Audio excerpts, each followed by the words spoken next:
सिर्फ विरोध, मजाक उड़ा देना, कुछ भी हो मजाक उड़ा दो, ठीक है। बाजार में गए, कोई कम पढ़ा लिखा आदमी दिख गया, बच्चा दिख गया, कुछ ऐसी वैसी हरकतें कर रहा है, मजाक उड़ा दो, ठीक है। कोई ठीक से बोल नहीं पा रहा है, बोलने की शैली उसकी ठीक नहीं है, मजाक उड़ा दो।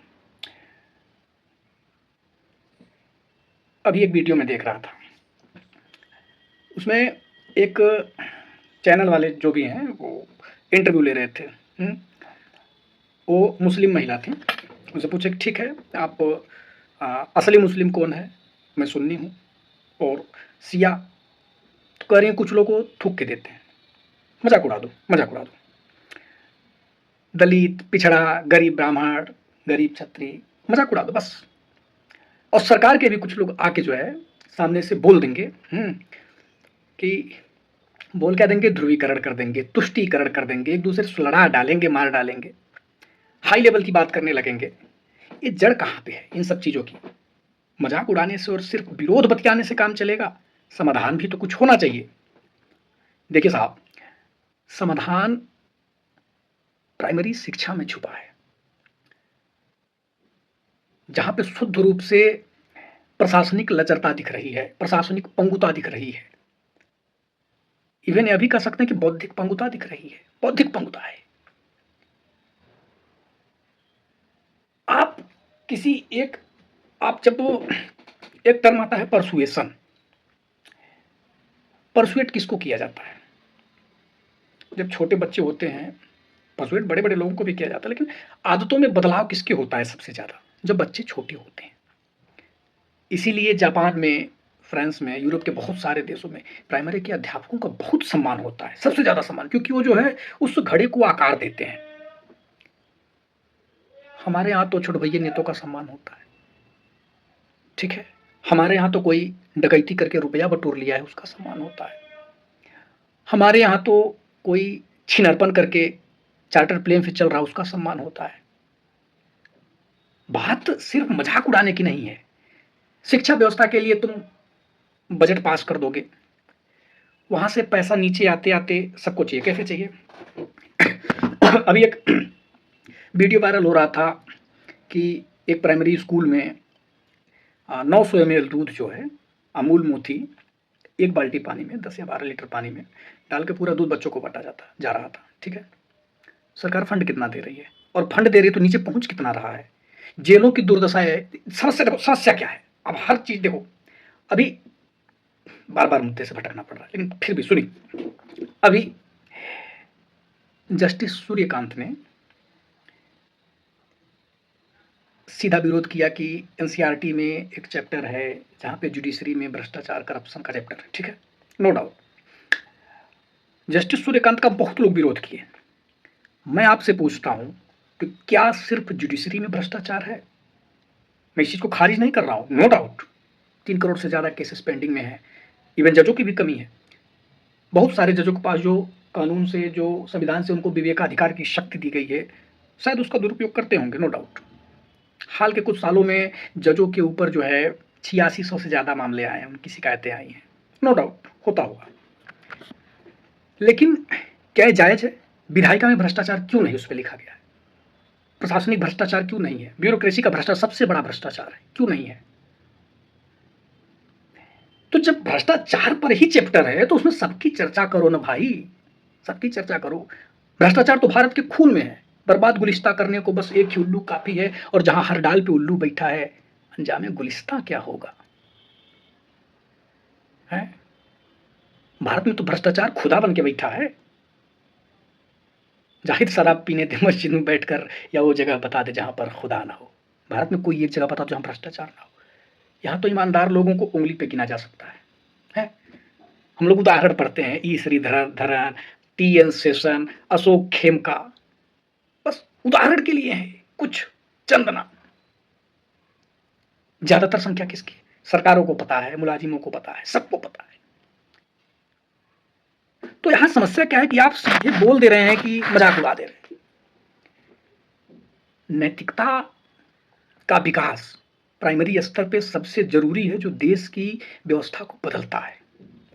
और प्राइमरी एजुकेशन पर काम किया है चीन ने। जापान ने, और इवन पूरी दुनिया ने काम किया है यार, भारत को छोड़ के। हम तुलना किससे करते हैं? पाकिस्तान, अफगानिस्तान, भूटान, नेपाल, चीन से नहीं करेंगे। मालदीव, बांग्लादेश, लो, पूछा गया चिरई का नाम बताओ, बता दिए गड़ुल्लर। हम 50 लाख करोड़ का बजट लेके आ रहे हैं, उत्तर प्रदेश 30 लाख करोड़ का जीएसडीपी है। क्या है भाई? तो सिर्फ विरोध कर दिए, सड़क पे चल रहे हैं। एक दिन एक वीडियो में ध्रुव राठी ने कहा, ध्रुव राठी कहा कि France, Germany, Italy civic sense इस स्तर का है कि महीने 2 महीने पे एक आध बार कहीं हार्न गलती से सुनाई देता। हमारे यहाँ 10 सेकेंड में 5 लाख बार हार्न बजा देंगे, कान फट जाए आपका, रोड पे निकल के दिखा दो मर्द बने तो। क्या है ये सिविक सेंस? एक जिम्मेदारी किसकी? ठीक है, जनता की जिम्मेदारी तो है,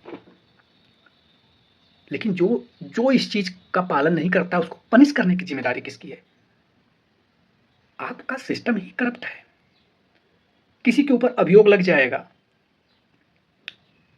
आप कोई आईओ नियुक्त करेंगे, इन्वेस्टिगेटिंग ऑफिसर, जो इन्वेस्टिगेशन करने के लिए, वो पैसे लेके अपनी जो है पूरी तहरीर बदल देगा, चार्जशीट ही बदल देगा। यहां तो अब समस्या इस बात की लग रही है कि जैसे चामे का बेरहा कुकुर रखवाल, यहां तो समस्या इस बात की है कि कहीं किसी चीज, अब जैसे मान लो कि 4 चीजें हैं, इनकी सुरक्षा के लिए जो है एक अलग से केंद्र बनाया गया। अब क्या गारंटी है कि ये पैसा नहीं लेगा, ये भ्रष्ट नहीं होगा? यहाँ तो ये समस्या हो गई है। यहाँ पे भ्रष्टाचार एक दुष्चक्र के रूप में बदल गया है कि जैसे कोई लोन लेता है, फिर लोन भरने के लिए लोन लेता है, लोन भरने के लिए लोन लेता है। यहाँ पे किसी पद की पारदर्शिता और जवाबदेही सुनिश्चित करने के लिए कोई पद सृजित किया जाता है, फिर अब इस बात का डर है कि कहीं वह पद भी भ्रष्ट ना हो जाए। लो, करोगे क्या? देखो भाई, एक ही साधे सब सधे, रहीमदास जी कहे हैं, सब साधे सब जाए, और रहीमन मूल ही सींचिए, फूले फले अघाए। आप प्राइमरी एजुकेशन में सुधार कर दीजिए, सब बदल जाएगा। प्राइमरी एजुकेशन के लेवल पे आप चाइना, जापान सबसे करिए, फिर आप किसी के हाथ में 1 लाख रुपया दे करके ही हिसाब मांग सकते हैं। 1 लाख रुपया देने का वादा करके आप हिसाब नहीं मांग सकते हैं कि 1 लाख रुपया कहाँ खर्च किए जी। आप शिक्षा दीजिए, शिक्षा व्यवस्था को दुरुस्त करिए। साक्षरता से क्या है? 7 साल से ऊपर का आदमी कोई भी अपना नाम लिखना जानता हो साक्षर है, क्या बदतमीजी है भाई? है पेटेंट्स की संख्या दिखा करके आप बताएंगे कि आप कितने आगे जा रहे हैं? 2/3 लोग हमारे यहाँ सरकारी खर्च पर पल रहे हैं, वो भी भ्रष्टाचार वहां भी है। डीबीटी पीडीएस में आ गया है, लेकिन फिर भी जो है आज भी हम बात कर रहे हैं, आज भी हम जो है मेंस का उत्तर लिखने जा रहे हैं तो उसमें लिख रहे हैं कि छत्तीसगढ़ और राजस्थान मॉडल लागू किया जाए। आज भी ये चुनौतियां हैं, इंफ्रास्ट्रक्चर सही नहीं है, और सबसे ज्यादा लाल फीताशाही करप्शन है, फाइल दबा के रख दी जा रही है। और उससे भी बड़ा मुद्दा क्या है? प्रशासनिक पंगुता, राजनीतिक इच्छा शक्ति की कमी। अरे क्या नहीं हो सकता है अगर राजनीतिक इच्छा शक्ति हो, लेकिन नहीं, आपको हर हाल में शक्ति में बने रहना है, सत्ता में बने रहना है। समस्या आपकी है, जनता की है नो डाउट, लेकिन जो चीज आदतों में आ जाता है ना, वो बदलता नहीं है। तो ये चीजें आदतों में आ गई हैं, खून में आ गई हैं। इसको बदलने का एक ही तरीका है कि आने वाली पीढ़ियों को बदला जाए, उनको सस्टेनेबिलिटी सिखाई जाए, उनके अंदर कम्युनिटी का भाव लाया जाए। ये चीज कब आएगा? प्राइमरी एजुकेशन में सुधार करके। और बड़े लोग कैसे बदलेंगे? आप जस्टिस इन 1 ईयर लागू करिए, 1 साल के अंदर आपको जस्टिस मिलेगा। हालांकि ठीक है, सरकार का कदम काबिल तारीफ है, 3 साल के अंदर पर बोले हैं कि जस्टिस मिलेगा, लेकिन किस स्तर का मिलेगा? अब हर जगह करप्शन घुसा पड़ा है, किस जस्टिस की बात करते हो? फिलहाल तो आने वाली पीढ़ियों से उम्मीद की जा सकती है। अभी डाउन टू अर्थ में एक टर्म आया है, इको एंजाइटी।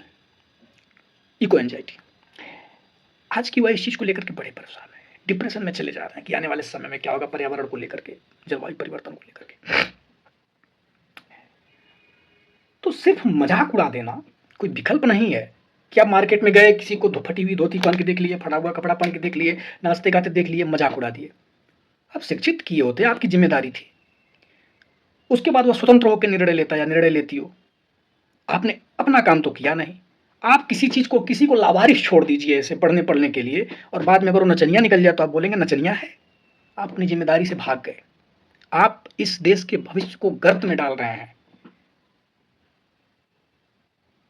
हर किसी को शर्म आनी चाहिए, हर किसी को, राजनेताओं को, ब्यूरोक्रेट्स को, छोटे स्तर के नेताओं को, पंचायत स्तर के नेताओं और अधिकारियों को, इवन जनता को। नो सिविक सेंस, कोई बात नहीं, no civic sense. Civic sense सिखाएगा कौन? अगर आपके जनता के बीच में सिविक सेंस नहीं है तो इस सिविक सेंस को बनाने की जिम्मेदारी किसकी है? यही तो राज्य की जिम्मेदारी आती है, यही तो राज्य का दंड विधान आता है। आपके राज्य का दंड विधान ही लचर है। आप 50 कानून दिखा देंगे कि हर चीज के लिए एक कानून है। कानून बनाने से सिस्टम नहीं चलता है, कानून किस स्तर पे आपका लागू हो रहा है ये बताइए। आप किसी चीज के लिए, आप कम्युनिटी का रूल तोड़ने के लिए, या फिर आप जो है आप 2 साल की जेल का प्रावधान मत करिए, आप 5,000 रुपये जुर्माना कर दीजिए, लेकिन तुरंत देना पड़ेगा, अभी इसी वक्त, नहीं तो 3 दिन जेल में रहना है। देखिए अभी सब बदल जाएगा। कभी भी दंड की तात्कालिकता दंड विधान के ऊपर भारी पड़ती है। आप किसी चीज के लिए मृत्यु दंड का पनिश लगा दीजिए, लेकिन उसी के लिए तत्काल 2 साल की कैद दे दीजिए, सश्रम कारावास कर दीजिए, 1 दिन की बेल नहीं मिलेगी, अभी वो क्राइम कम हो जाएगा। आदमी का दिमाग, मनोविज्ञान ही ऐसे काम करता है। क्या समझे? वो सीधा सोचता है, बिल्कुल जैसे कैश फाइल होती है मोबाइल फोन में, सीधा सोचता है एकदम, बिल्कुल स्टेप। अभी दिमाग को बहुत ज्यादा एनर्जी खर्च नहीं करनी, दिमाग ऐसे ही सोचता है, तो इसे मनोविज्ञान का सहारा लेना पड़ेगा। दूसरी चीज, आपके यहां झूठे मुकदमे के लिए जो है कोई प्रावधान ही नहीं है। झूठा मुकदमा जो है कोई कर सकता है, और झूठा साबित होने के बाद उसको कोई दंड नहीं है, बराबर का दंड लगाइए ना, कि झूठा मुकदमा पकड़ा गया तो भी देखिए केस वैसे ही कम हो जाएगा। फिलहाल हम सिविक सेंस पे थे, हम प्राइमरी एजुकेशन में मजाक उड़ाने पर थे, और मीडिया वाले हर जगह पहुंच जाते हैं मजाक उड़ाने के लिए। इन हरामखोरों को बताओ, ये 4th पिलर है, बदतमीज है,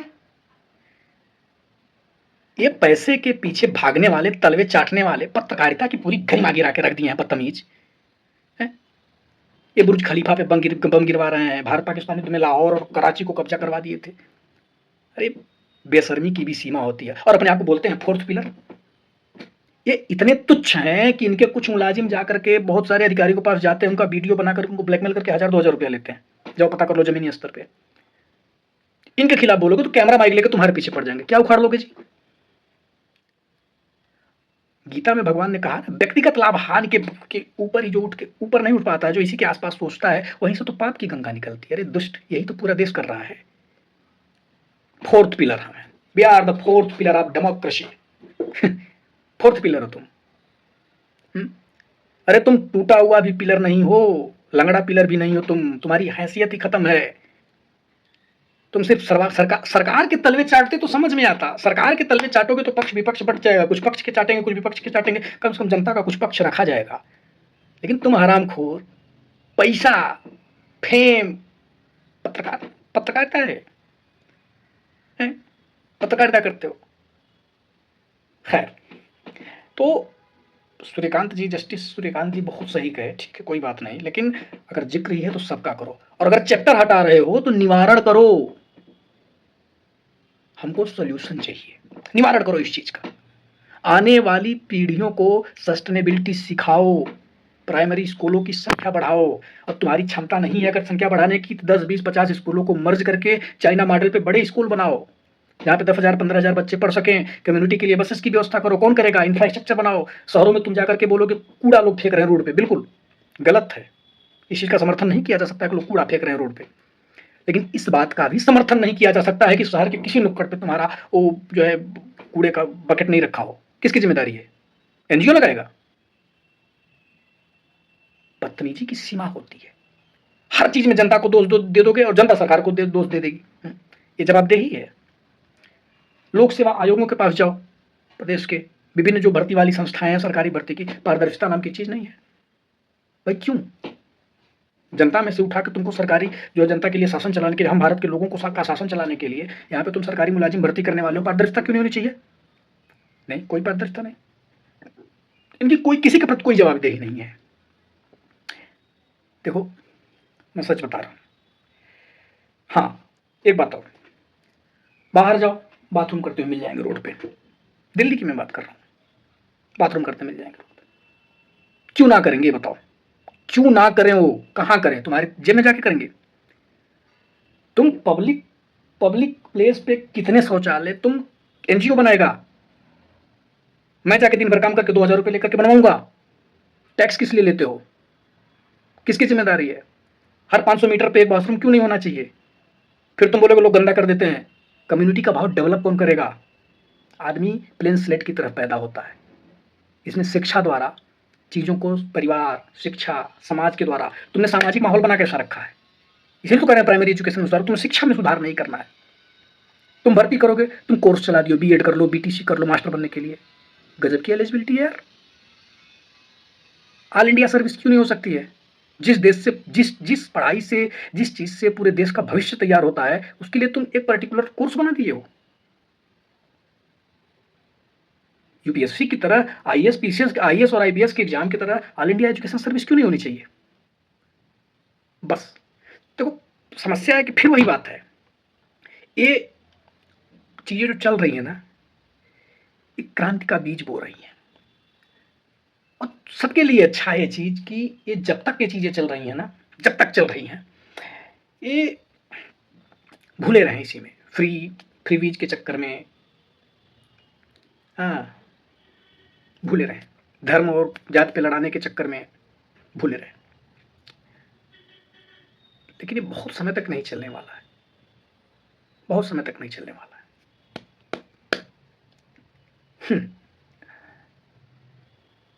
अनुच्छेद 21 इतना विस्तृत है कि पूरा मिनी संविधान है वो। अधिकार ही अधिकार है।